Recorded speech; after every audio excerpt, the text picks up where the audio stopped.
জীৱন মানেই ব্যস্ততা আৰু ব্যস্ত জীৱনৰ মাজৰে এটা দিন ভাবিলোঁ আপোনালোকৰ সৈতে পাৰ কৰোঁ। এইকেইদিন বিহু বিয়া লগতে স্কুল তেনেকৈ বহুত বেছি ব্যস্ত হৈ থকা গৈছে, কিন্তু ভাবিলোঁ নাই আজি আপোনালোকৰ সৈতে ভিডিঅ' এটা শ্বেয়াৰ কৰোঁ। আচলতে সেইদিনা বিহু আছিলে, আপোনালোকে জানে মায়ঙৰ পঞ্চগোসাঁই কিমান বেছি বিখ্যাত।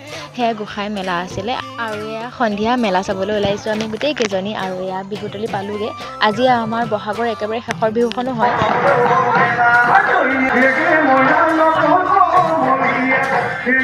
আৰু এয়া আহিয়ে প্ৰথম অকণমান বিহু চাই ল'লোঁ।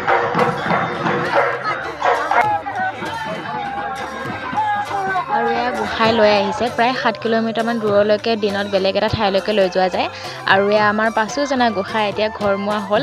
এই দিনটোলৈকে সকলো মায়ঙবাসী ৰাইজ অধীৰ আগ্ৰহেৰে ৰৈ থাকে, কিমান যে ভাল লগা এটা দিন।